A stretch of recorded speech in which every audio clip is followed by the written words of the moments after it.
Soy responsable del timón, pero no de la tormenta. 31 de marzo de 2026, 6:39 de la mañana.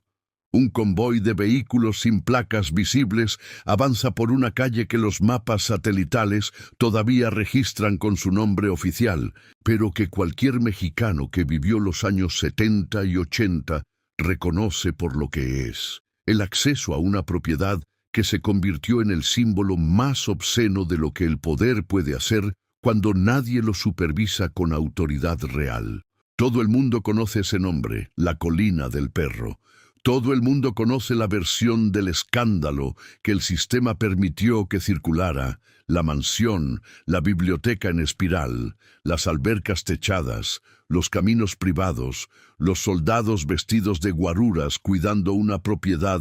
que en ningún papel era del gobierno, pero que en la práctica funcionaba como si el erario fuera el patrimonio personal de un solo hombre que había llegado a convencerse, con la ayuda de un sistema entero que tenía interés en que se convenciera de que ambas cosas eran lo mismo. Lo que casi nadie sabe, lo que el sistema se encargó de sepultar bajo décadas de distracción y de litigios familiares interminables y de proyectos inmobiliarios a medias y de silencio institucional cómplice que funciona exactamente igual que el silencio personal, pero tiene nombre de procedimiento administrativo. Es que debajo de esa historia visible, literalmente debajo de las capas de escombro y tiempo y fideicomisos opacamente construidos y promesas de demolición que nunca se cumplieron del todo, existía un cuarto que no aparecía en ningún plano,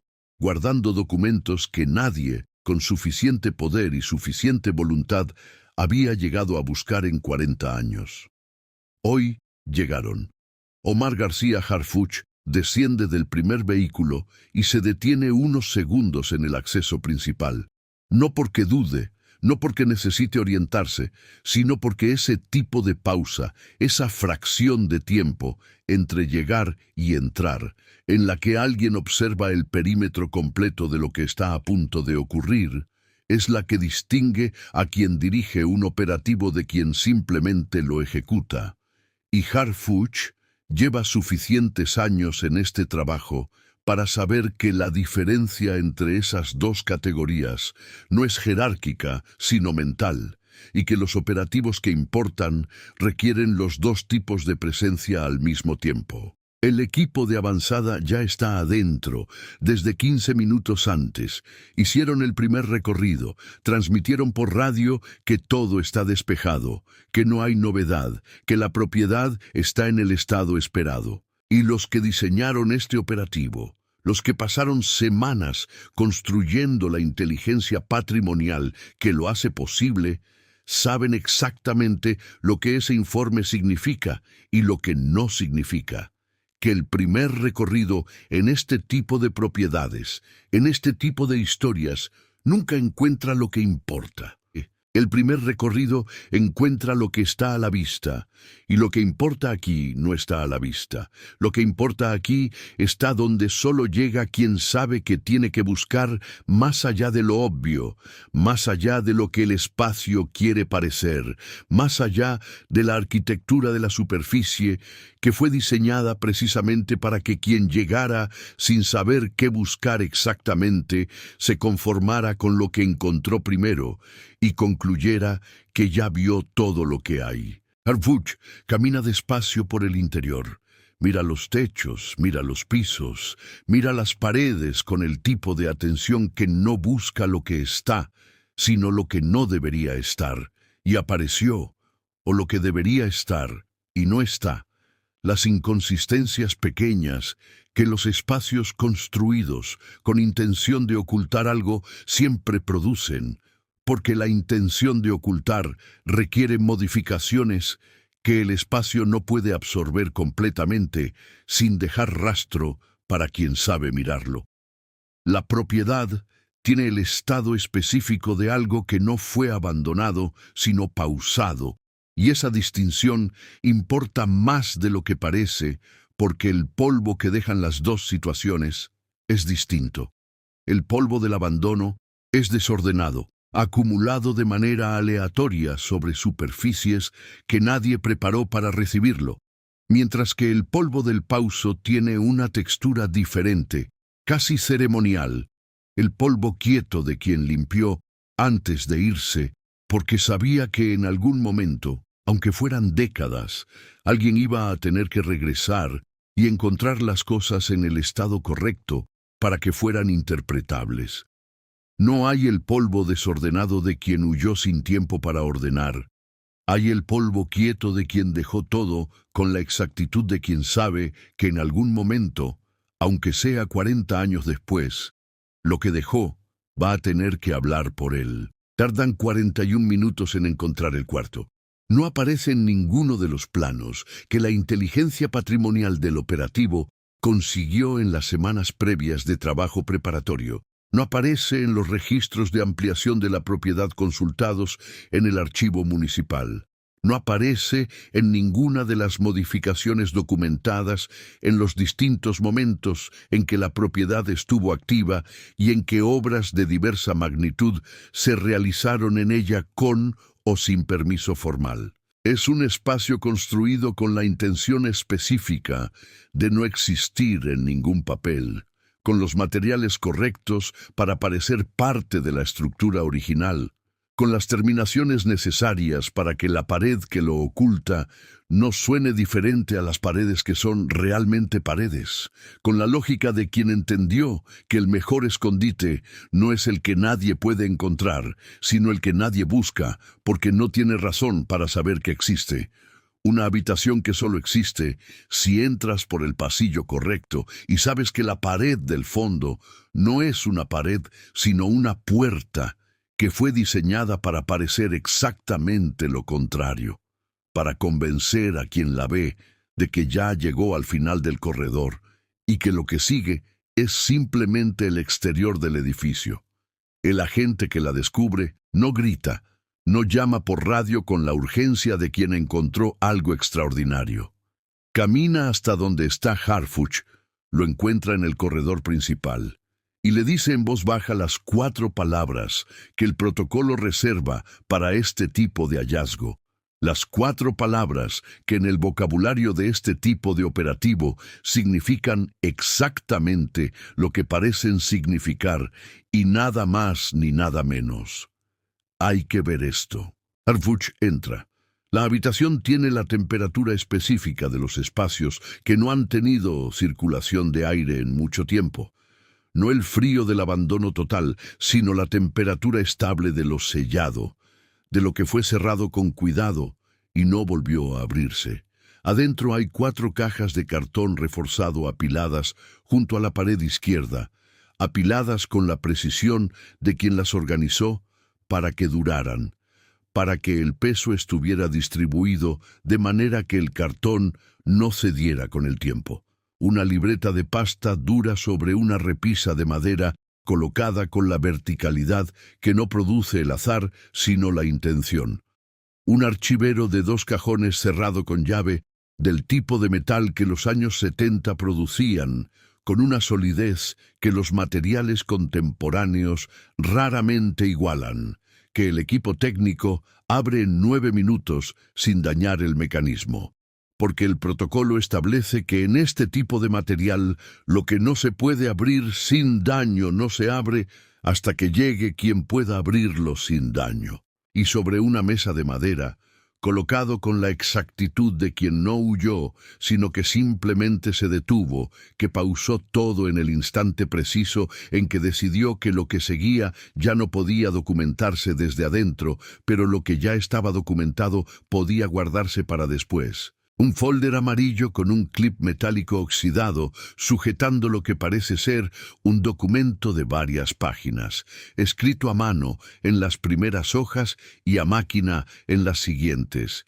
con la mezcla de instrumentos que caracteriza a quien escribió en distintos momentos o en distintas condiciones de tiempo y de acceso a los medios disponibles. Harfuch toma el folder. Lee la primera página con la velocidad de quien lee para entender, no para verificar que las palabras están donde deberían estar. Lee la segunda, No habla durante 56 segundos. El equipo técnico que está en el cuarto con él no interrumpe ese silencio, porque el silencio de Harfuch en este tipo de situación no es el silencio de quien no sabe qué decir, sino el silencio de quien está procesando lo que acaba de leer con el rigor que requiere antes de que la primera palabra salga. Porque la primera palabra en este tipo de situación define el tono de todo lo que sigue,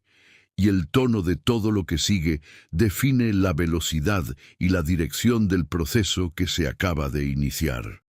Cuando habla, lo hace dirigiéndose al equipo de evidencias con la calma específica de quien ha aprendido, a lo largo de años, en operativos que nadie fotografió y en situaciones que nadie aplaudió,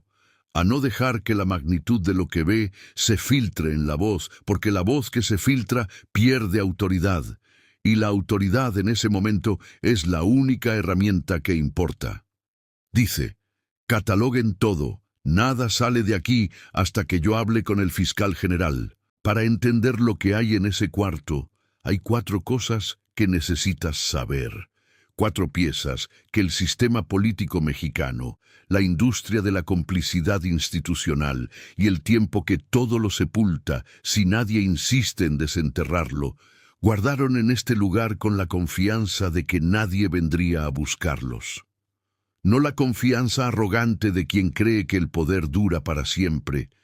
sino la confianza más precisa y más perturbadora de quien sabe que el tiempo hace el trabajo que la fuerza no puede hacer, que basta con que las cosas duren suficiente para que el sistema aprenda a tratarlas como historia, y que la historia tiene la propiedad cómoda de parecer irreversible aunque no lo sea. La primera de esas 4 piezas tiene que ver con contratos de obra pública firmados entre 1977 y 1981, contratos que en los registros oficiales existen, con sus números de licitación, sus fechas, sus montos declarados y el aparato formal de legitimidad que el sistema de contratación pública de esa época producía con la misma eficiencia mecánica con que producía cualquier otra ficción administrativa, pero que en la versión que las cajas de ese cuarto contienen,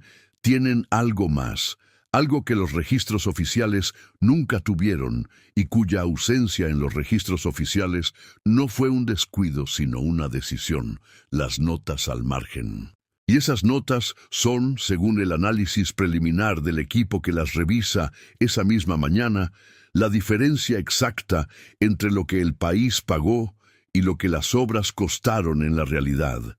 la diferencia entre el monto que el contrato declara y el monto que alguien que conocía el proceso real anotó en el margen como la cifra verdadera, con la letra pequeña y la tinta consistente de quien llevaba años haciendo ese mismo registro en esos mismos márgenes. La segunda tiene que ver con la libreta. Una libreta de pasta dura color azul marino con fechas y cifras y algo que los analistas financieros del operativo describen en su reporte inicial con una sola palabra que lo dice todo sin necesitar ninguna otra: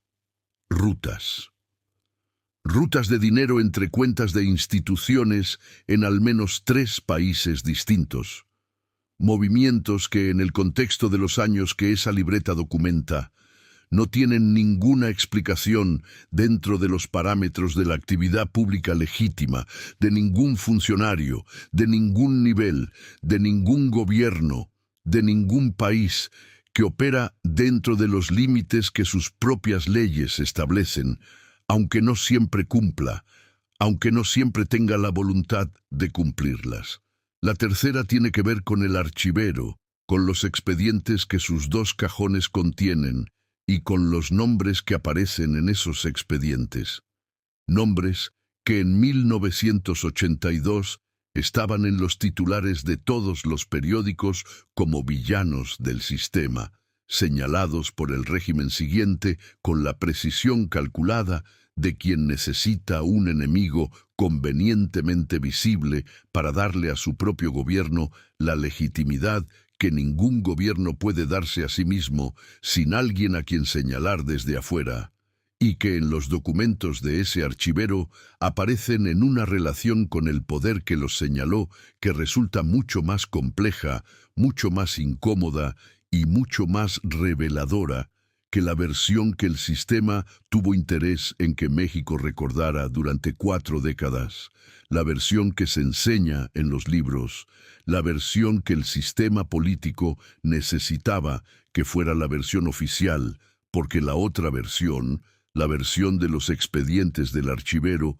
derrumba narrativas que varios gobiernos posteriores construyeron sobre los escombros del gobierno que los documentos describen. Y la cuarta, la que Harfuch leyó en silencio durante 56 segundos, es el documento del folder amarillo, un documento sin membrete, sin firma visible en ninguna de sus páginas, pero que describe con una precisión que no es producto de la memoria imprecisa de quien recuerda, sino de quien estuvo presente cuando las decisiones fueron tomadas y las registró en el momento o muy cerca del momento en que ocurrieron. ¿Qué ocurrió exactamente con los recursos que el petróleo mexicano generó entre 1977 y 1981? ¿Y a dónde fue lo que nunca llegó a ningún presupuesto público? Lo que el pueblo mexicano que pagaba impuestos y vivía en la economía, que esos recursos debían sostener, nunca recibió en obras, en servicios, en la estabilidad que una bonanza de esa magnitud debería haber producido si los recursos hubieran ido a donde el sistema declaraba que iban. Guarda esas 4 piezas, porque todo lo que viene ahora va a ir encajándolas una por una, y para que tengan el peso real que merecen, hay que regresar primero al principio, al momento exacto en que todo esto empezó a construirse, al momento en que un país herido y agotado, que necesitaba creer en algo, encontró lo que necesitaba en la forma equivocada, con la persona equivocada, en las condiciones equivocadas, y las consecuencias de esa combinación específica son lo que el cuarto oculto de la colina del perro guardó durante 40 años, esperando que alguien con suficiente autoridad y suficiente voluntad llegara a buscarlo. Hay que regresar a 1976. México llega herido al final del gobierno de Luis Echeverría, con una deuda que había crecido de manera que los eufemismos de la época no podían disimular del todo, con una inflación que la población sentía en los mercados antes de que los economistas la midieran en los informes, con un sistema político que había prometido durante décadas un desarrollo que llegaba siempre fragmentado, siempre desigual, siempre insuficiente para la mayoría de la población, que se suponía era su razón de existir y que en la práctica era el combustible de su legitimidad y el argumento de su permanencia. La palabra que mejor describe el estado del país en ese momento no es crisis, aunque todas las variables que la crisis requiere estaban presentes con datos que los archivos documentan con la frialdad de los números. La palabra que mejor describe ese momento es agotamiento. El agotamiento específico de una sociedad que ha escuchado demasiadas veces las mismas promesas con las mismas palabras y que en el silencio entre una promesa y la siguiente ya no puede sostener la misma expectativa que sostenía antes, que ha aprendido a esperar menos, no por resignación abstracta, sino por la educación concreta de la experiencia repetida. En ese contexto de cansancio colectivo, de necesidad urgente de creer en algo nuevo, aunque ese algo nuevo fuera básicamente el mismo sistema con una cara diferente y un discurso recalibrado para sonar distinto sin serlo, aparece José López Portillo. No llegó peleando, no llegó después de una disputa interna que le costara algo, que le exigiera ceder en algún punto, que le demostrara que el poder tiene resistencias, que hay que negociar antes de poder ejercerlo. El sistema lo eligió, lo anunció y lo instaló con la eficiencia mecánica de una maquinaria que llevaba décadas perfeccionando el arte de presentar decisiones ya tomadas, como procesos democráticos todavía en curso, con la naturalidad de quien ha hecho lo mismo tantas veces, que ya no necesita ensayarlo, que ya no necesita siquiera fingir que el proceso es genuino, porque el espectáculo del proceso se sostiene solo con sus propios rituales. Ese origen importa. Importa no como dato biográfico curioso, sino como dato estructural, que explica lo que viene después con una lógica que no es caprichosa, sino perfectamente coherente con sus premisas. Hay hombres que aprenden a gobernar cuando conocen la resistencia, que entienden el límite del poder, porque ese límite se les impuso desde afuera antes de que llegaran a ejercerlo, que saben que el poder tiene fronteras no porque alguien les haya explicado la teoría constitucional, sino porque en algún momento del ascenso esas fronteras se hicieron sentir de manera que no admitía ignorarse. Y hay otros que al no conocer esa resistencia, nunca, al no haber encontrado en ningún momento del ascenso una puerta que no se abriera de inmediato, al no haber necesitado nunca ceder en nada para avanzar en algo, terminan confundiendo el poder con el derecho natural, la capacidad de hacer algo con la autorización de hacerlo, la circunstancia de estar en el cargo con la propiedad permanente de lo que el cargo administra.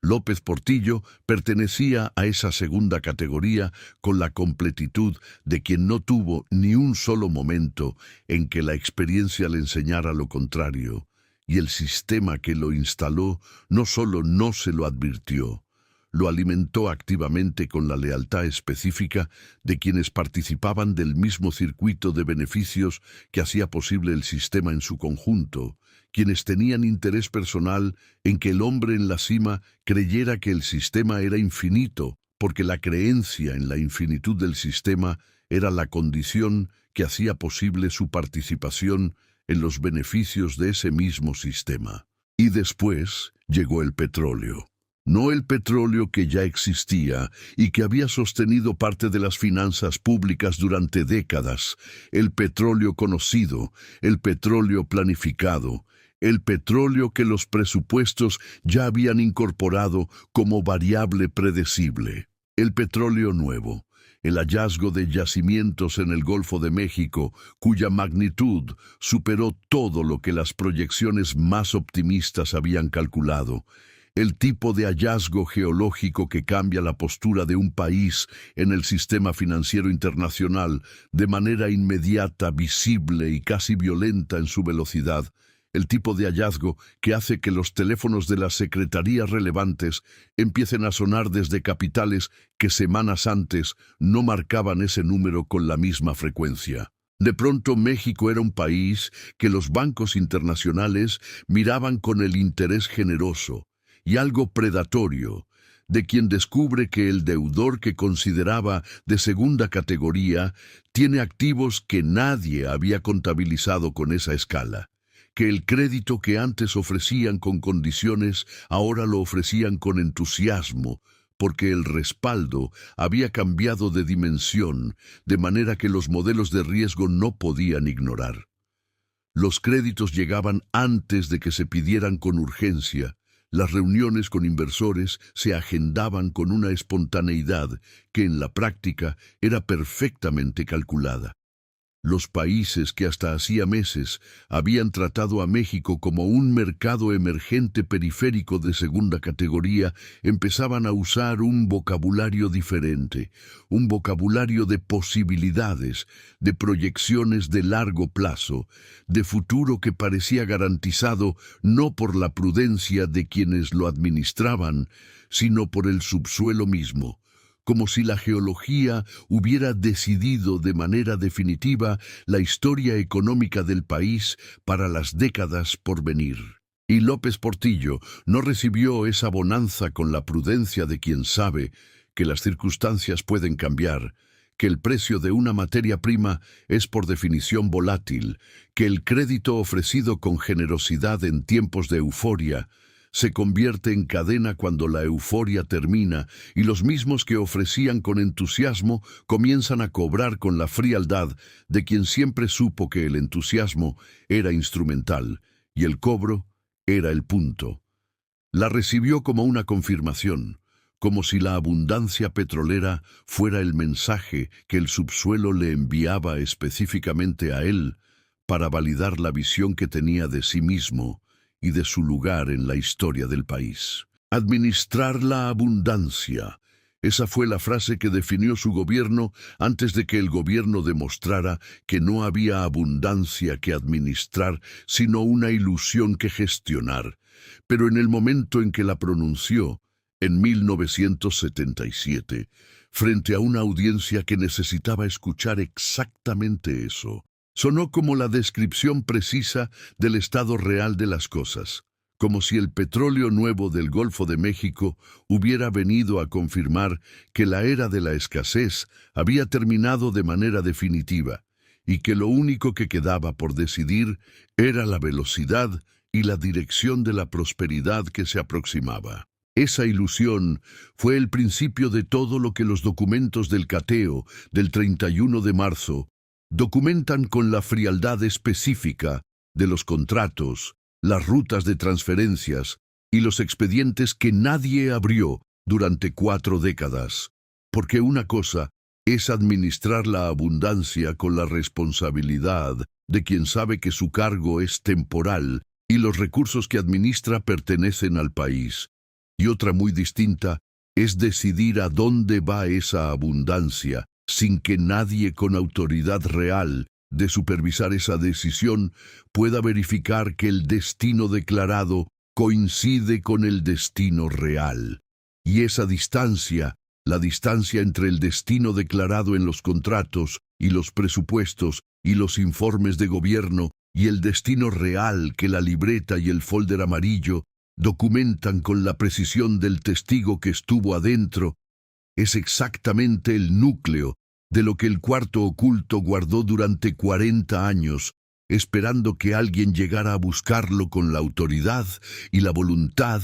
que ningún proceso oficial de las 4 décadas anteriores tuvo de manera simultánea. Para entender la escala de lo que esas notas representan, hay que entender cómo funcionaba el mecanismo del gasto público en el México de los años 70, no como descripción abstracta de un sistema burocrático que el tiempo ha vuelto abstracto, sino como maquinaria concreta, como la serie específica de pasos que conectaba la decisión política de gastar con la firma que autorizaba ese gasto, con el contrato que formalizaba la obra, con el pago que ejecutaba el contrato y con lo que quedaba o no quedaba de ese proceso al final de la cadena. El mecanismo tenía nombres, tenía secretarías, tenía funcionarios de distintos niveles, tenía una cadena de responsabilidades que en el papel era perfectamente trazable de origen a destino, y que en la práctica funcionaba con la opacidad específica de todo sistema donde quien supervisa y quien es supervisado comparten el mismo interés en que la supervisión no produzca resultados incómodos para ninguno de los dos, donde la función de supervisión existe formalmente, pero no funcionalmente, porque el incentivo de supervisar con rigor es exactamente el mismo incentivo que el de no supervisar en absoluto. La permanencia dentro de un sistema que produce beneficios para todos los que lo operan con la discreción correcta. En ese sistema, los contratos de obra pública eran el instrumento central, no solo porque eran el vehículo a través del cual el gobierno ejecutaba el gasto de inversión más visible, el gasto que producía carreteras y hospitales y plantas de tratamiento y la infraestructura que el gobierno podía señalar como evidencia del desarrollo que prometía, sino porque eran el punto exacto donde la decisión política se convertía en dinero que cambiaba de manos, donde el recurso público dejaba de ser una cifra en un presupuesto para convertirse en un pago a una empresa, a un proveedor, a un contratista que en el mejor de los casos entregaba la obra descrita con razonable fidelidad al contrato, y en el peor entregaba algo muy diferente a lo que el contrato describía, a un precio muy superior al que cualquier proceso de contratación, con supervisión genuina, con competencia real entre oferentes, con verificación independiente de los costos estimados, habría producido. Y la diferencia entre esos dos precios, el precio declarado y el precio real, era el espacio exacto donde el recurso público dejaba de ser público sin que ningún documento oficial lo dijera de esa manera. Las notas, al margen de los contratos, que las 4 cajas del cateo contienen, son la evidencia de ese segundo escenario, con una especificidad que ningún expediente de auditoría de la época produjo,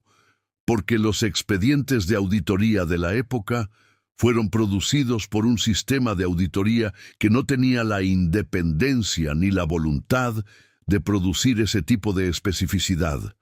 No son señalamientos genéricos sobre la corrupción de un periodo, son números, son nombres, son fechas. Es la diferencia exacta entre el monto declarado en el contrato y el monto que el análisis preliminar del equipo de Harfuch calcula que correspondía al valor real de lo ejecutado,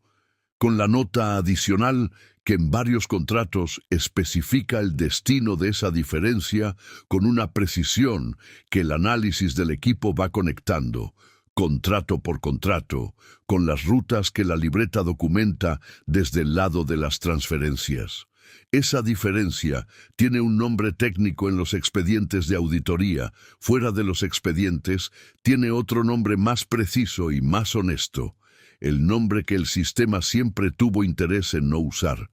saqueo. El equipo lleva al análisis financiero las primeras hojas de los contratos esa misma mañana, mientras el cateo todavía está en curso, mientras otros agentes siguen trabajando en otras partes de la propiedad, mientras el perímetro está asegurado y el protocolo se ejecuta con la cadencia de un operativo que fue planeado para no tener improvisaciones. El analista que hace la revisión inicial no tarda más de 20 minutos en identificar el patrón que las notas al margen establecen de manera sistemática a lo largo de los documentos que tiene frente a él.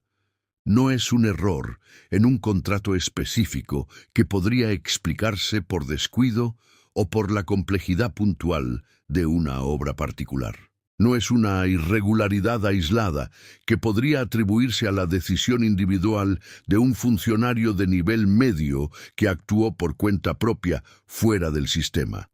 Es un método, una forma de operar que se replica con las variaciones mínimas necesarias para que cada contrato parezca diferente del anterior, cuando en realidad todos responden a la misma lógica. La lógica de quien sabe que el dinero puede moverse entre el presupuesto oficial y el destino real, si el recorrido tiene suficientes escalones intermedios para que ningún escalón individual vea el recorrido completo, para que cada funcionario en la cadena vea solo su eslabón y la distancia entre ese eslabón y el destino final sea suficiente para que la responsabilidad individual nunca pueda ser establecida con la contundencia que un proceso legal requiere sin los documentos que el cuarto oculto guardó durante 40 años. Harfuch escucha el informe preliminar del analista sin interrumpirlo una sola vez, con la atención completa de quien sabe que el informe que está escuchando es el primer mapa de un territorio que va a tardar meses en recorrer completamente, pero cuyas dimensiones generales hay que entender desde el primer día para que las decisiones sobre cómo proceder sean las correctas. Cuando el analista termina, Harfuch hace una sola pregunta: ¿en cuántos contratos aparece el mismo patrón? El analista revisa sus notas un momento antes de responder. Dice: en todos los que revisé esta mañana. Harfuch no dice nada durante varios segundos, el tiempo suficiente para que ese número, no el número de contratos sino la frase «todos los que revisé», se instale con todo su peso en la comprensión de lo que está mirando. Después, pregunta: ¿cuántos contratos hay en las 4 cajas? El agente de evidencias verifica el inventario inicial. Responde: 147. Ese número es el que Harfuch no menciona cuando sale del cuarto para hacer la llamada al fiscal. Ese número es el que el expediente va a tardar meses en procesar completamente con el rigor que cada contrato individual requiere para que pueda ser incorporado como evidencia válida en un proceso legal que resista los cuestionamientos que inevitablemente van a llegar. Pero ese número es también el que explica por qué la libreta con las rutas de transferencias existe, por qué alguien se tomó el trabajo de llevar ese registro paralelo durante 4 años, por qué ese registro fue guardado en esa habitación en lugar de ser destruido con el tipo de precaución que cualquier persona razonable en esa situación habría tomado si el único propósito hubiera sido protegerse. Porque 147 contratos con el mismo patrón no son 147 errores ni 147 decisiones individuales de funcionarios que actuaron por cuenta propia en momentos distintos sin coordinación. Son la documentación de un sistema, y los sistemas, cuando alguien los documenta desde adentro con esa meticulosidad y esa consistencia a lo largo de 4 años, lo hacen porque saben que la documentación puede ser la única protección disponible si algún día la relación de poder que hizo posible el sistema se fractura y el equilibrio se desplaza sin aviso, y que la persona que tenga los documentos va a estar en una posición distinta a la de quien no los tenga cuando ese desplazamiento ocurra. Alguien que conocía ese sistema lo documentó y lo guardó aquí, en este cuarto que no aparecía en ningún plano, en esta propiedad que el tiempo había hecho parecer un caso cerrado de escándalo ya procesado, ya digerido, ya incorporado al inventario de las cosas que México sabe sobre sí mismo y con las que ha aprendido a vivir sin que ese aprendizaje se llame resignación, aunque en los hechos sea exactamente eso. La pregunta que el expediente todavía no ha respondido de manera definitiva es ¿quién? Y la respuesta a esa pregunta, cuando llegue, va a ser tan importante como el contenido de las cajas mismas, porque va a determinar el contexto en que cada documento debe ser leído, la credibilidad que cada elemento puede sostener de manera individual y en conjunto, y la dirección en que la investigación debe avanzar para llegar a las conclusiones que los documentos permiten sostener con la solidez que un proceso legal de esta magnitud requiere. La libreta es un objeto pequeño, pasta dura, color azul marino, del tipo que en los años 70 y 80 usaban los funcionarios de nivel medio para registrar lo que no podían confiar a ningún sistema de archivo institucional, porque lo que registraban no era el tipo de información que ningún sistema de archivo institucional podía contener sin consecuencias inmediatas y graves para quien lo operaba y para quien lo había producido. Es el tipo de libreta que se compra en cualquier papelería sin que la compra deje ningún rastro memorable, que se llena despacio, con cuidado, con la caligrafía controlada de quien sabe que lo que escribe puede ser leído por alguien que no es él, que puede necesitar ser descifrado por alguien que llega décadas después sin el contexto oral que la libreta no puede contener. El equipo la fotografía completa antes de tocarla, siguiendo el protocolo que establece que la secuencia de fotografías debe capturar cada página en el orden en que aparece, con el número de página visible y con la fecha si está presente en la entrada correspondiente, porque el orden de las páginas puede ser tan informativo como el contenido de cada una, y el orden de las fechas puede decir cosas que el contenido de cada entrada no dice por sí solo. Las fechas en la libreta van de 1977 a 1981. 4 años exactos, el mismo periodo que los contratos de las cajas documentan desde el lado de las obras públicas, y el mismo periodo en que el precio del petróleo mexicano en los mercados internacionales generó los ingresos que el gobierno de López Portillo presentó al mundo como la prueba de que la abundancia era real,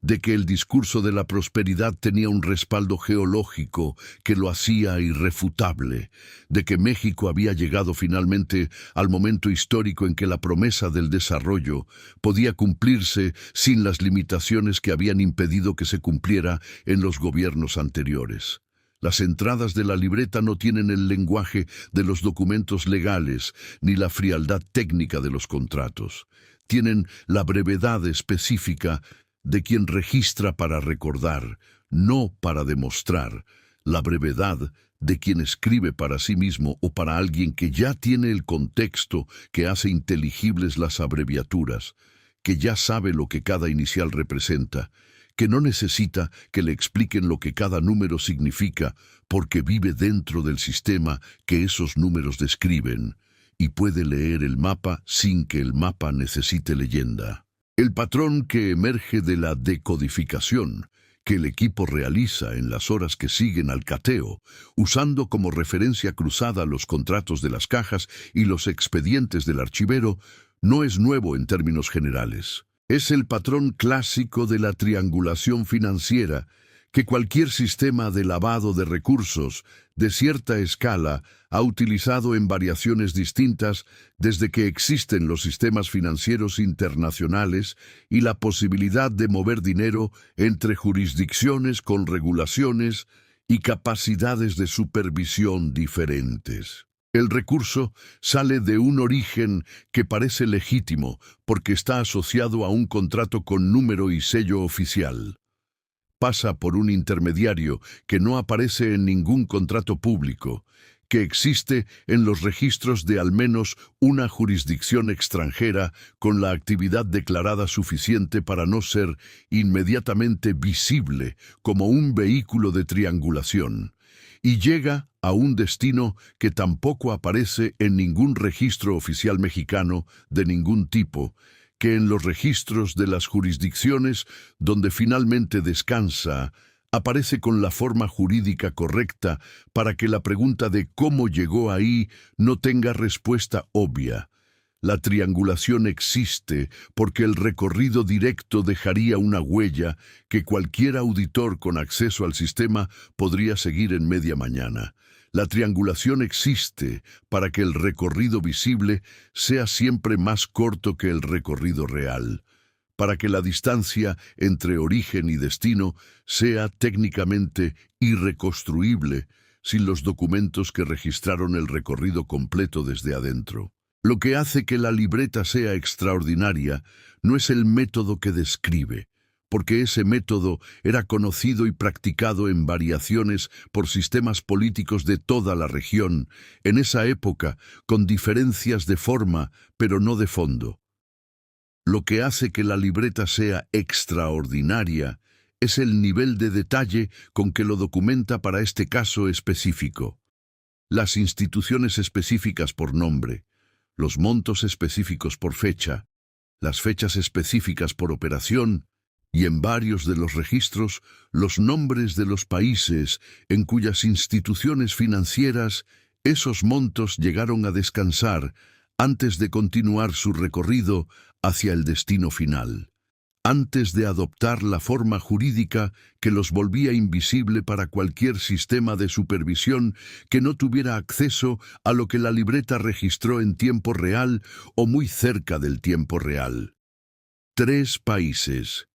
El equipo los identifica esa misma mañana con la comparación básica entre las abreviaturas de la libreta y los sistemas de códigos bancarios del periodo. La identificación que se puede hacer con los recursos disponibles en las primeras horas del análisis. El análisis detallado de cada ruta, la verificación de cada monto, la construcción de la cadena completa de cada transferencia con la documentación que pueda hacerla válida en un proceso judicial, requerirá semanas de trabajo especializado y la cooperación de sistemas de justicia internacionales que tendrán sus propios tiempos y sus propias condiciones. Pero la identificación inicial de los destinos es suficiente para que el fiscal, cuando recibe la llamada de Harfuch esa mañana, entienda qué tipo de expediente se acaba de abrir y qué tipo de recursos humanos,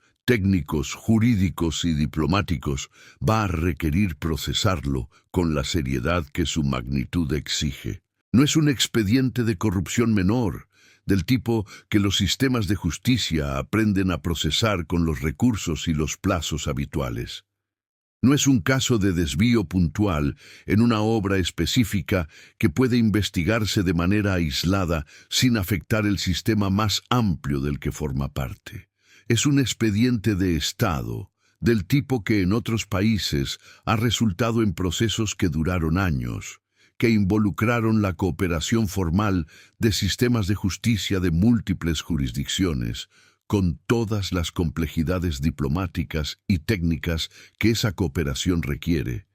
y que en algunos casos, no en todos, pero en algunos que el registro histórico puede citar con nombres y fechas, llegaron a resultados que en el momento del crimen original nadie hubiera considerado posibles. Resultados que demostraron que el tiempo no hace inevitablemente irreversibles las consecuencias de lo que ocurrió, que la documentación correcta en manos de las personas correctas, en el momento institucional correcto, puede producir lo que durante décadas parecía imposible. Para entender por qué esos documentos existían en esta propiedad específica, guardados con ese cuidado específico durante 4 décadas, hay que entender qué fue realmente la Colina del Perro, no como anécdota de escándalo político que el tiempo ha vuelto casi pintoresca, no como curiosidad arquitectónica de una época que el país prefiere recordar con la distancia cómoda de quien mira algo que ya terminó,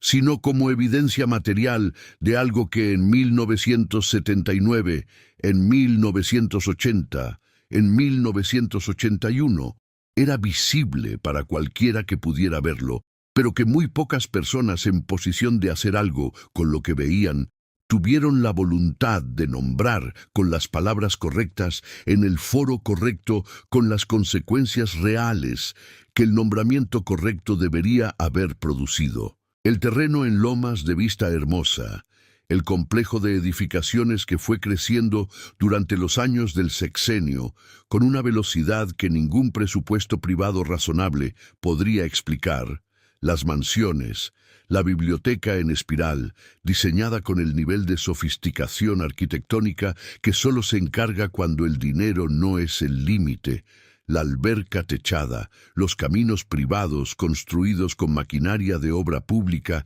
que no estaba en esa propiedad por accidente ni por confusión, sino por decisión de alguien que tenía la autoridad de ubicarla donde quería, la infraestructura eléctrica propia que no dependía de la red pública, las tuberías especiales, la vigilancia que no era de guardias privados, contratados con dinero privado, sino de soldados en tiendas de campaña verdes, control militar sobre una propiedad que en los papeles era privada, como si el límite entre la función pública y el patrimonio personal hubiera dejado de existir en algún punto del sexenio, y nadie con autoridad suficiente para señalarlo hubiera decidido que ese era el momento de hacerlo. No fue un escándalo que surgió de la nada cuando el gobierno terminó. Fue el resultado acumulado y perfectamente visible para quien quisiera ver, de años en que el sistema de supervisión que debería haber existido no existió porque los que debían supervisar formaban parte del mismo circuito de beneficios que hacía posible lo que supervisaban. Porque el interés de supervisar con rigor era exactamente el mismo interés que el de no supervisar en absoluto, y en ese escenario la supervisión es siempre una ficción administrativa que produce documentos de apariencia formal sin producir la función real que esos documentos deberían representar. Y eso es exactamente lo que el archivero de 2 cajones documenta desde su ángulo específico dentro del cuarto que no aparecía en ningún plano. no la ficción administrativa de la supervisión, sino la red real que hacía posible que la ficción funcionara sin que ninguna parte del sistema tuviera que ser informada explícitamente de lo que el conjunto estaba produciendo. El archivero no contiene expedientes de obra pública, contiene expedientes de personas, nombre completo, cargo en el gobierno federal, función específica dentro de la cadena de contratos que las cajas documentan desde el lado de los contratos mismos, relación con los flujos de recursos que la libreta documenta desde el lado de las transferencias, posición dentro de la red de funcionarios de distintos niveles cuyo papel en el mecanismo queda establecido en esos expedientes con la precisión de quien construyó esa red, y necesitaba tener claro en todo momento quién estaba en qué posición, qué veía desde esa posición y qué no podía ver, para que el sistema funcionara sin que ninguna parte individual pudiera reconstruir el todo, y sin que ningún fallo individual pudiera derrumbar el conjunto. Es la documentación de una arquitectura institucional de la complicidad, diseñada con el mismo rigor con que se diseña cualquier sistema que necesita ser robusto frente a las fallas de sus componentes individuales. El análisis de los expedientes del archivero va a tomar tiempo, mucho tiempo, porque los nombres que aparecen en esos expedientes no son todos nombres del pasado sepultado en el registro histórico de una época que ya no tiene protagonistas vivos. Algunos de esos nombres pertenecen a personas que estuvieron en posiciones relevantes durante varios gobiernos posteriores al de López Portillo, personas que construyeron carreras en las décadas siguientes, cuya legitimidad pública se sostiene en parte sobre la base de que su vinculación con el gobierno que los expedientes describen fue la vinculación funcional de cualquier funcionario de carrera que sirvió en esa época,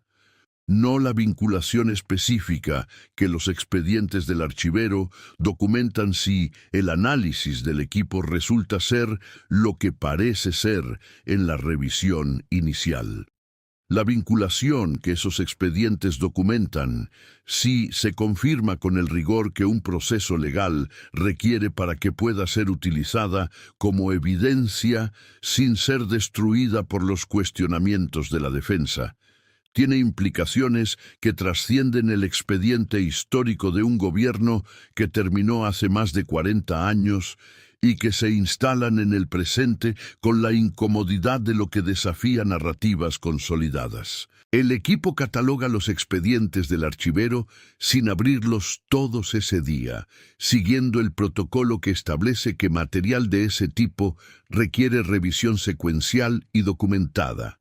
que cada apertura de expediente debe registrarse con precisión de hora y de quién la realizó, que el contenido de cada expediente debe analizarse en el contexto del conjunto antes de que ninguna conclusión individual pueda ser establecida de manera definitiva, porque las conclusiones individuales que se establecen sin el contexto del conjunto son las que se desmoronan primero cuando llega la presión de los procesos legales y la legítima defensa de los que serán señalados. Los expedientes están en el inventario del cateo, están numerados, están fechados, están en cadena de custodia formal desde el momento del hallazgo, y eso es diferente, cualitativamente diferente a cualquier cosa que haya existido en los 40 años anteriores sobre este tema. Antes de hoy existían señalamientos, existían investigaciones periodísticas, existían investigaciones académicas, existían los recuerdos de quienes estuvieron cerca y sobrevivieron lo suficiente para hablar. Hoy existe un expediente con número de causa. El documento del folder amarillo merece una atención separada y específica. No porque sea el más complejo del cateo, ni porque su análisis requiera más tiempo que los contratos o la libreta o los expedientes del archivero, sino porque es el más directo de todos los elementos del cuarto. porque a diferencia de todos los demás que documentan el mecanismo desde sus piezas específicas, desde el ángulo particular que cada elemento pudo registrar, desde la posición que ocupaba dentro del sistema, el documento del folder describe el conjunto completo. No con el lenguaje de un contrato, ni con las abreviaturas operativas de una libreta de campo.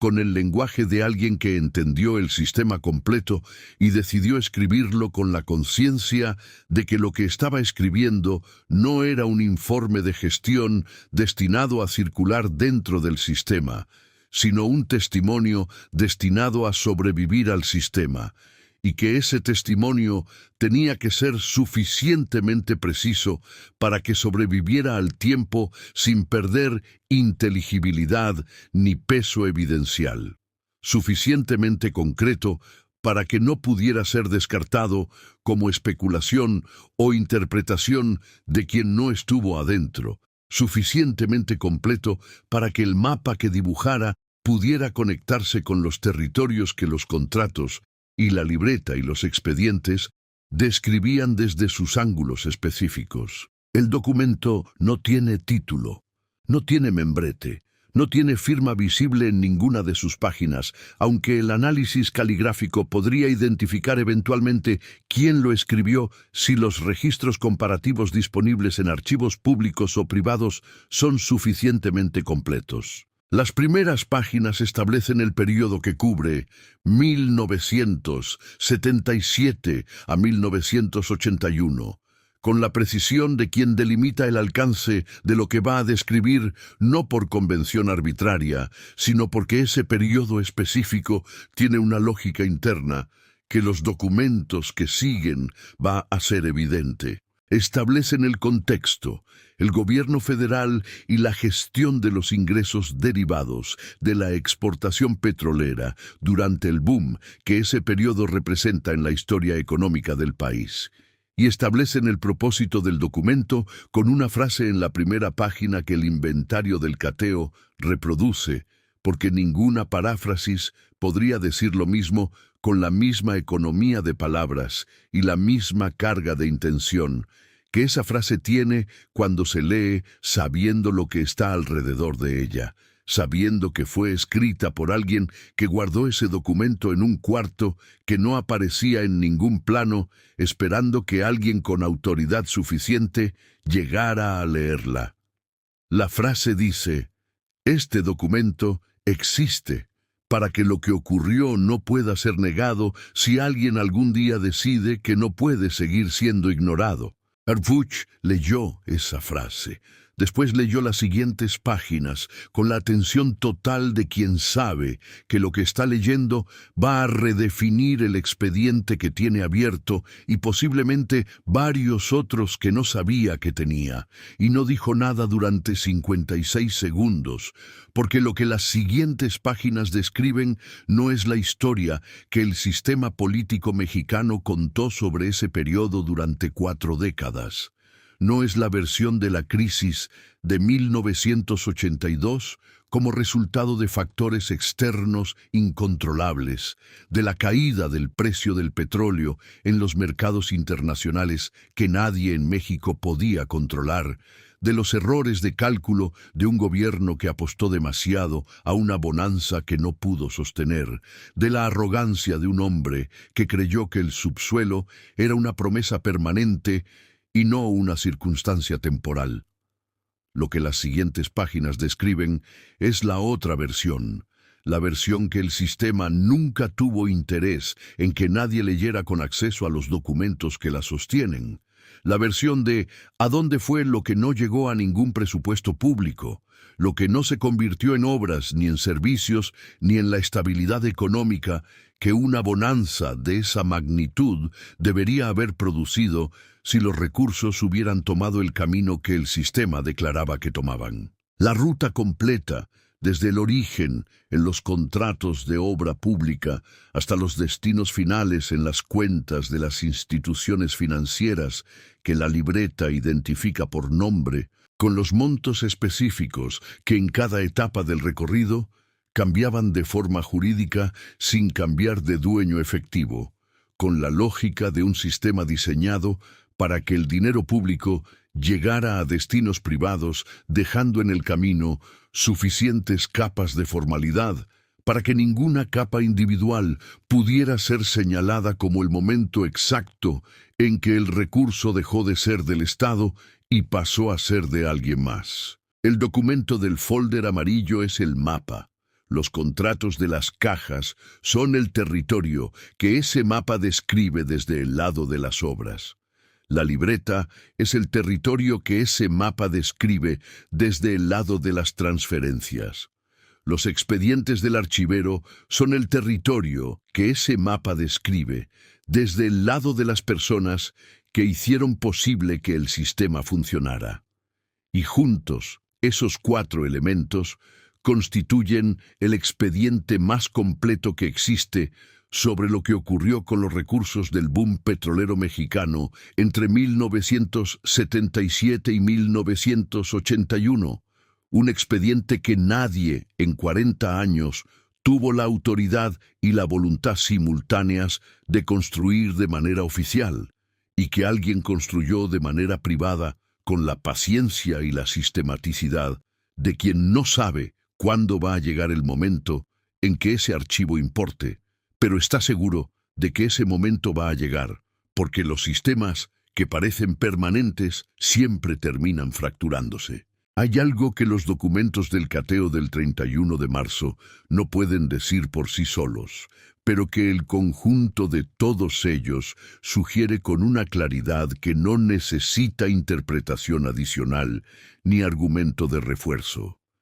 Alguien que estuvo dentro del sistema lo documentó desde adentro, con el acceso que solo tiene quien está en la posición correcta dentro de la cadena para ver lo que cada eslabón individual no puede ver, para conectar los contratos con los flujos, con los expedientes, con el mapa que el folder amarillo describe, de manera que la descripción sea consistente con el conocimiento de quien estuvo presente, no con la reconstrucción de quien llegó después a ensamblar piezas sin haber visto el sistema funcionar. Alguien que entendió en algún momento que lo que estaba ocurriendo no tenía salvación posible desde adentro, que la escala del mecanismo era demasiado grande para que ningún actor individual pudiera detenerlo desde dentro sin el apoyo institucional que claramente no existía, pero que podía tener al menos una documentación que sobreviviera a la implosión que se estaba acercando, que fuera suficientemente completa para que cuando llegara el momento correcto alguien pudiera llegar a buscarla y encontrarla en condiciones de ser usada. Lo que ocurrió el 1 de septiembre de 1982 en el Palacio Legislativo de San Lázaro tiene esa imagen que México nunca terminó de procesar del todo. La imagen que el sistema político posterior usó de manera tan intensa durante tanto tiempo que terminó convirtiéndose en el ícono que tapa el expediente en lugar de abrirlo. Un presidente con la voz quebrada, los puños apretados sobre el podio, las lágrimas que en otro contexto, con otros documentos disponibles, podrían haber sido leídas de manera diferente a como el sistema necesitaba que fueran leídas. Un hombre que había prometido defender el peso como un perro, que había hecho de esa frase la síntesis de su compromiso con la estabilidad económica del país, frente a la devaluación que llegó inevitablemente porque ningún discurso, por emotivo y convencido que sea, puede sostener una moneda cuando los fundamentos que deberían sostenerla han sido vaciados desde adentro de manera sistemática durante 4 años, por el mismo mecanismo que los 147 contratos documentan desde el lado de las obras y que la libreta documenta desde el lado de las transferencias. Esa imagen fue leída durante décadas como el retrato de un político que apostó demasiado y perdió, que creyó con una fe casi religiosa en el petróleo como garantía permanente de la prosperidad, que fue arrogante en sus proyecciones y negligente en su gestión del riesgo, que no previó lo que cualquier economista razonablemente prudente habría previsto sobre la volatilidad del precio de una materia prima en un mercado internacional que México no controlaba. Los documentos del cuarto oculto de la Colina del Perro sugieren que la lectura correcta es estructuralmente diferente, no como interpretación alternativa de los mismos datos, sino como descripción diferente de los hechos mismos. No un político que apostó y perdió, sino un sistema que extrajo y distribuyó de manera sistemática durante exactamente el periodo que los documentos cubren, de manera que la devaluación de 1982 no fue el resultado de un error de cálculo sobre la volatilidad del precio del petróleo, sino la consecuencia previsible, quizás inevitable, de que los recursos que debían sostener la estabilidad económica del país habían estado siendo desviados hacia destinos privados de manera sistemática durante 4 años. La diferencia entre esas dos lecturas no es solo histórica, en el sentido de interesante para los historiadores que estudian la economía política del México del siglo XX. Es jurídica. Es la diferencia entre un gobierno que fracasó y un sistema que saqueó. Es la diferencia entre una negligencia y un delito. Es la diferencia entre algo que el tiempo ha vuelto irreversible y algo que el tiempo no puede volver irreversible porque la documentación existe, porque el cuarto oculto guardó esa documentación durante 40 años y hoy está en cadena de custodia. Y esa diferencia es exactamente lo que el expediente abierto, el 31 de marzo de 2026, va a tener que determinar con la evidencia disponible, con el rigor que ese tipo de determinación requiere para que lo que produzca tenga consecuencias reales y no solo narrativas. Ese proceso va a tomar tiempo. El fiscal que recibió la llamada de Harfuch esa mañana lo sabe con la claridad de quien ha trabajado en expedientes de esta complejidad antes, aunque nunca en un expediente de esta magnitud en el contexto específico de la historia política de México. Lo que se acaba de abrir no es un expediente de una semana, ni de un mes, ni de un año. Es el tipo de expediente que requiere la construcción de un equipo específico con las competencias técnicas, jurídicas y financieras que cada uno de los 4 elementos del cuarto demanda para ser procesado correctamente. Requiere la cooperación formal de autoridades de otros países para acceder a los registros financieros en las jurisdicciones que la libreta identifica como destinos intermedios y finales de los flujos documentados. Una cooperación que tiene sus propios tiempos diplomáticos y sus propias condiciones que no siempre coinciden con la velocidad que una investigación criminal necesitaría en un mundo ideal. Y requiere la voluntad institucional de sostener esa investigación durante el tiempo que tome y frente a las presiones que inevitablemente va a generar. Porque las presiones no van a ser solo las presiones del pasado, no van a ser solo la incomodidad de abrir un expediente sobre un gobierno que terminó hace 40 años. Van a ser las presiones de quienes en el presente tienen razones concretas para que el pasado siga sin tener consecuencias formales. Porque los nombres que aparecen en los expedientes del archivero no son todos nombres del pasado. Porque las instituciones financieras que la libreta identifica no son todas instituciones que hayan dejado de operar. Porque algunos de los hilos que el cateo del 31 de marzo reveló conducen a estructuras que todavía están activas, que todavía operan, que todavía tienen la capacidad de ejercer presión sobre los procesos que las afectan. Y eso cambia la naturaleza de lo que se abrió esa mañana de una manera que el fiscal está evaluando con toda la seriedad que la situación demanda. No es solo un expediente histórico sobre un gobierno que terminó en 1982. Es una investigación en curso sobre consecuencias de ese gobierno que no terminaron en 1982, que no terminaron en febrero de 2004, cuando López Portillo murió, y el sistema de protección que había construido durante su gobierno quedó sin su arquitecto original, pero no sin sus mecanismos, que continuaron operando con la inercia específica de los sistemas diseñados para durar más que las personas que los crean,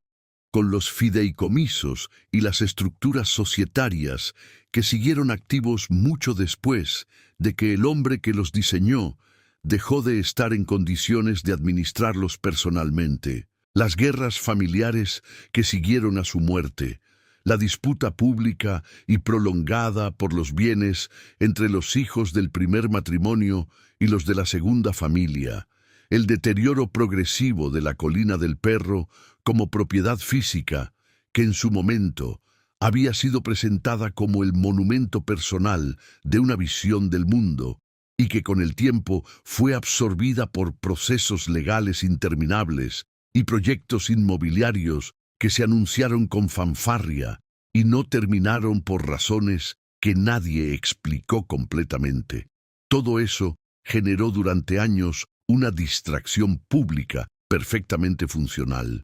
una cobertura que no fue diseñada como tal, pero que funcionó exactamente como si lo hubiera sido. Porque cuando un escándalo se convierte en espectáculo familiar, el espectáculo tapa el expediente. Y cuando el expediente queda tapado el tiempo suficiente, el sistema aprende a tratarlo como historia cerrada, como algo que ya todos conocen en sus líneas generales, y que ya no tiene consecuencias porque el tiempo transcurrido lo ha vuelto irreversible, porque las personas que podrían responder ya no están, porque las instituciones que participaron ya no existen en la misma forma, porque los recursos ya circularon tanto que ya no son rastreables por ningún auditor contemporáneo. El cateo del 31 de marzo desmiente esa lógica con la contundencia de lo que puede verse, tocarse, fotografiarse, catalogarse y ponerse en cadena de custodia formal. Lo que está en esas cajas, en esa libreta, en ese archivero y en ese folder amarillo, no es historia en el sentido cómodo de algo que ya no puede tener consecuencias porque el tiempo que pasó lo absorbió. Es evidencia en el sentido técnico y legal de algo que puede sostener una investigación, puede fundamentar cargos formales y, en los casos donde los plazos legales lo permitan, porque la conducta fue continua o porque los efectos se extendieron más allá del periodo directamente documentado, puede producir resultados judiciales concretos en el presente. El equipo jurídico del fiscal está evaluando exactamente eso, con el rigor que la situación requiere. ¿Qué delitos son perseguibles con la evidencia disponible? ¿Qué plazos legales están agotados y cuáles no?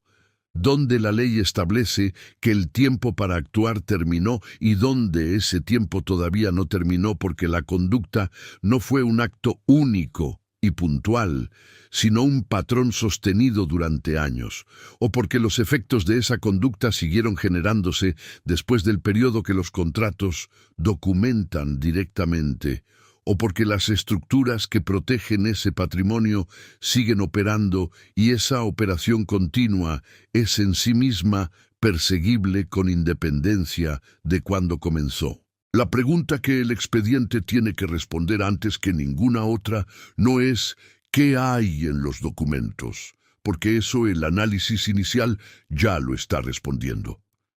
La pregunta central es ¿quién construyó ese archivo? No es una pregunta retórica ni un elemento narrativo diseñado para generar suspenso. Es la pregunta que determina el contexto en que cada documento debe ser leído, la credibilidad que cada elemento puede sostener de manera individual y en conjunto, y la dirección en que la investigación debe avanzar para llegar a las conclusiones que los documentos permiten sostener con la solidez que un proceso de esta magnitud requiere para resistir los desafíos que inevitablemente van a llegar. Si el archivo fue construido por alguien con acceso directo a la información que documenta, alguien que estuvo dentro de la cadena en la posición correcta para ver lo que los eslabones individuales no podían ver. La credibilidad de cada elemento se refuerza mutuamente, de manera que ningún elemento aislado podría lograr por sí solo. Las notas al margen de los contratos son consistentes con lo que alguien con acceso a la ejecución presupuestal habría podido registrar en tiempo real. Las rutas de la libreta son consistentes con lo que alguien con acceso a los movimientos del sistema financiero en ese periodo habría podido documentar con ese nivel de detalle operativo que no se puede reconstruir después desde afuera. El documento del folder es consistente con lo que alguien que entendió el sistema completo, que lo vio funcionar desde adentro durante años, habría podido escribir con la serenidad y la precisión de quien ya no está dentro del sistema y puede describirlo con la distancia que la escritura de un testimonio requiere para ser útil en lugar de ser simplemente expresivo. Todo es consistente entre sí.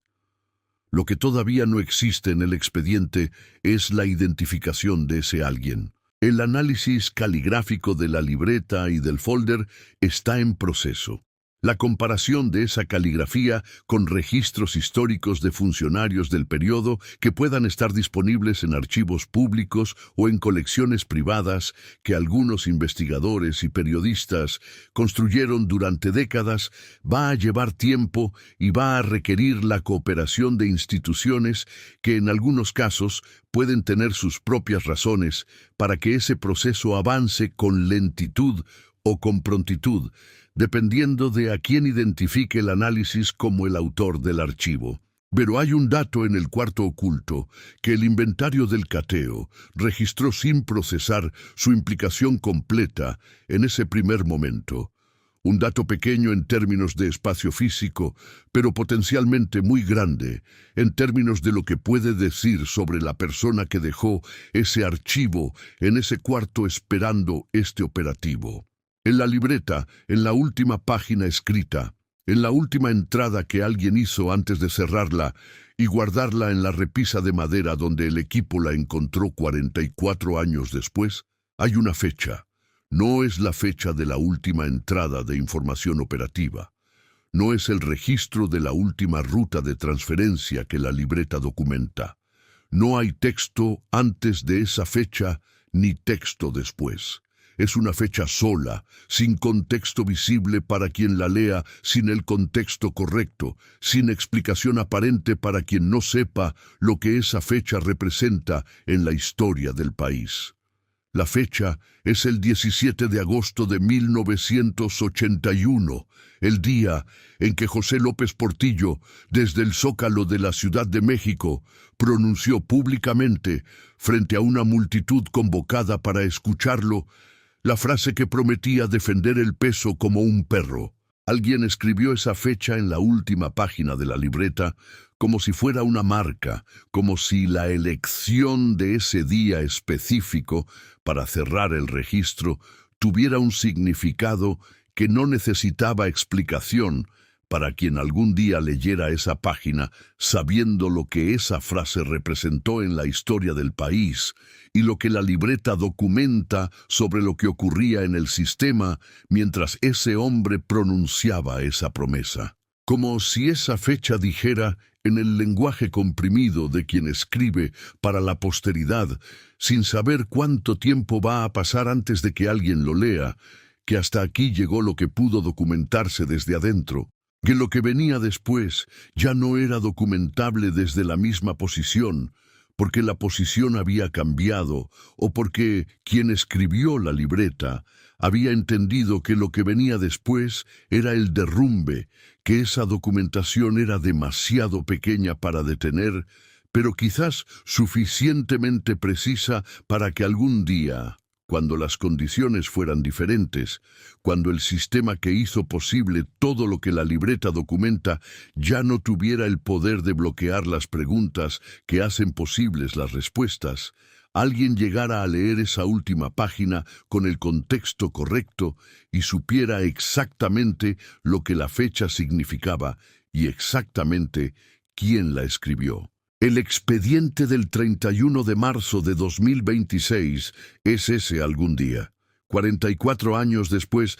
de esa última entrada en la libreta azul marino, alguien llegó al cuarto donde fue guardada con la autoridad y la voluntad que ningún proceso anterior tuvo de manera simultánea. Y la pregunta que el expediente todavía no ha respondido no es solo quién construyó ese archivo, es también a quién está dirigido, con qué esperanza específica fue guardado en ese cuarto con ese cuidado durante ese tiempo, a la justicia formal que el sistema político mexicano de los próximos años decida activar con la seriedad que la magnitud del expediente requiere, a la historia que cualquier investigador con acceso a los documentos correctos podría reconstruir aunque ningún proceso judicial llegara a completarse, o a algo más específico, a una persona o a una institución que en algún momento tuvo razones concretas para necesitar exactamente esta evidencia y que de alguna manera, que el expediente todavía está determinando, que el análisis de las semanas y meses que siguen al cateo puede revelar, contribuyó a que este operativo ocurriera el día en que ocurrió, con la cadena de autorización que lo hizo posible, con la inteligencia patrimonial que identificó la propiedad correcta en el momento correcto. Esas preguntas no tienen respuesta todavía, pero el expediente tiene número de causa, y eso es diferente, cualitativamente diferente, a todo lo que ocurrió en los 44 años anteriores, en los que esas preguntas existían en conversaciones privadas entre personas que sabían que algo había ocurrido sin tener los documentos para sostenerlo formalmente, en reportajes que llegaron hasta donde el sistema les permitió llegar sin los documentos que el cuarto oculto guardaba,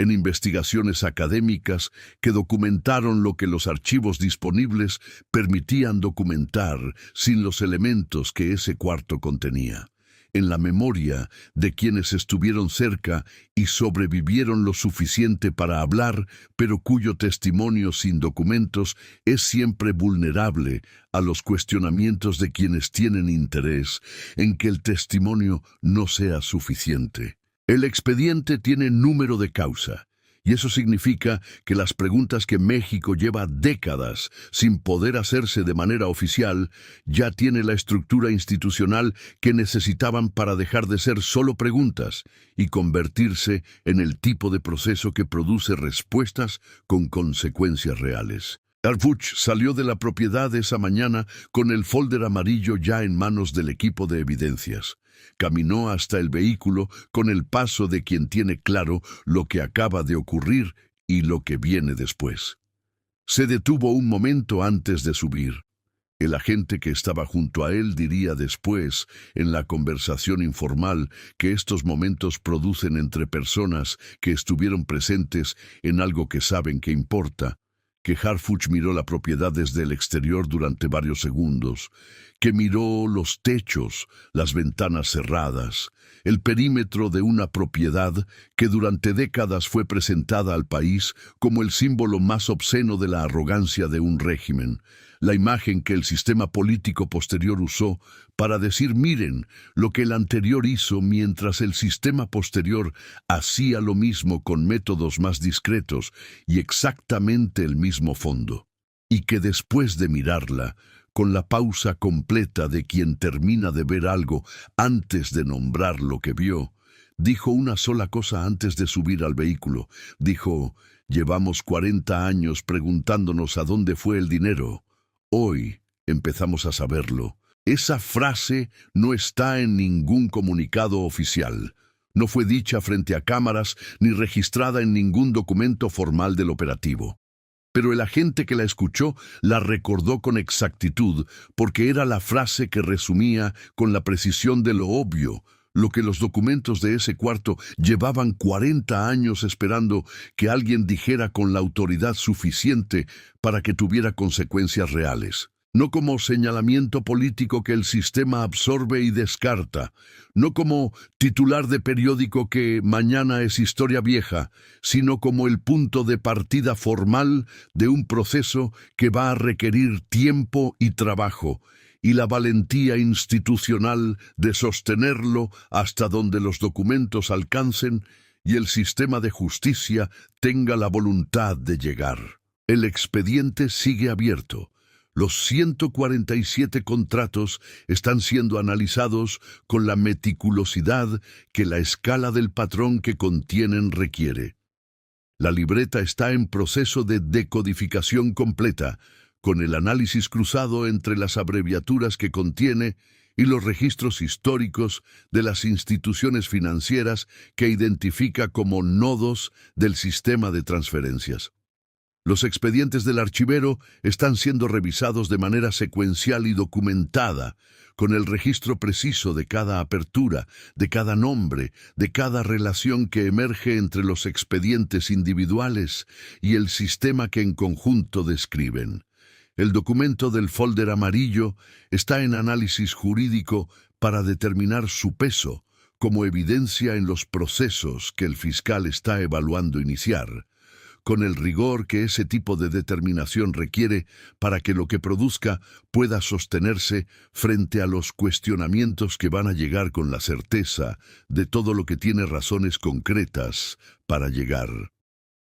Y la fecha del 17 de agosto de 1981 en la última página de la libreta está siendo investigada como el elemento que puede contribuir a identificar quién construyó ese archivo, quién tuvo el acceso, la visión del conjunto, la disciplina operativa y la conciencia histórica necesarias para producir exactamente esto en exactamente este lugar para exactamente este momento. Lo que México sabrá en las semanas y meses que siguen va a depender de la voluntad institucional de sostener una investigación de esa magnitud frente a las presiones que inevitablemente va a generar, de si los sistemas de cooperación judicial internacional con los países que la libreta identifica como destinos de los flujos documentados responden con la velocidad y la sustancia que el expediente requiere, de si los nombres que aparecen en los expedientes del archivero, los que todavía están vivos y los que todavía ocupan posiciones desde las que pueden ejercer influencia sobre el proceso,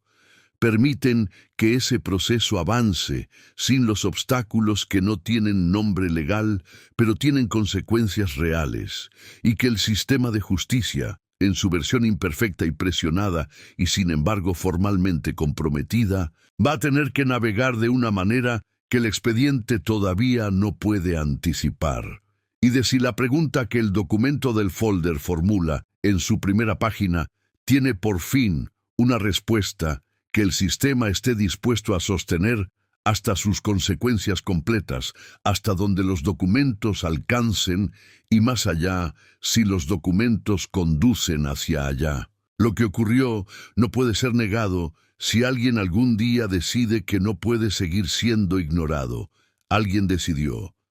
El expediente está abierto. Los documentos están en cadena de custodia. Los analistas están trabajando. Y la pregunta que el país lleva 44 años sin poder hacerse de manera oficial, con documentos que la respalden, ya tiene el número de causa que necesitaba para producir una respuesta que no sea solo narrativa, sino que tenga consecuencias en el sistema de justicia, en las instituciones que ese sistema alimenta y en el país que financia ese sistema, con la expectativa de que algún día, en algún caso que importe lo suficiente, va a funcionar de la manera en que debería funcionar siempre. La pregunta que ningún expediente puede responder por sí solo, la pregunta que siempre queda después de que los documentos se procesan y los procesos avanzan o no avanzan según la voluntad de las instituciones y las personas que las dirigen y las presiones que enfrentan y la resistencia que oponen, es esta: ¿cuántas generaciones más tienen que cargar la factura de lo que ese cuarto documentó antes de que el sistema encuentre la voluntad real de cerrar la cuenta?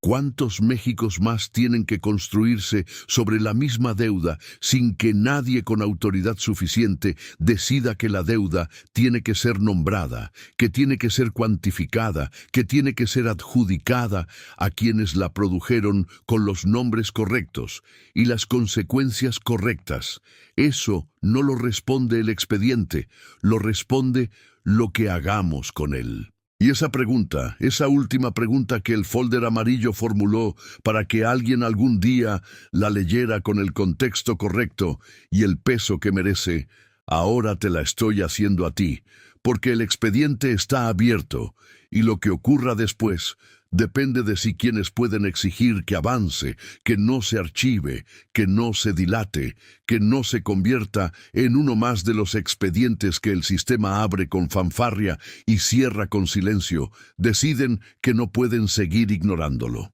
La fecha del 17 de agosto de 1981, en la última página de esa libreta, esperó 44 años para ser leída por alguien con autoridad suficiente para hacer algo con ella. La pregunta que ese expediente hace ahora no puede esperar otros 44 años para tener respuesta. La pregunta es si el México de 2026 tiene la voluntad que el México de 1982 no tuvo. Y esa pregunta no la responde García Harfuch, no la responde el fiscal, la responde lo que decidamos hacer o no hacer con lo que el cuarto que no existía guardó para nosotros durante todo este tiempo.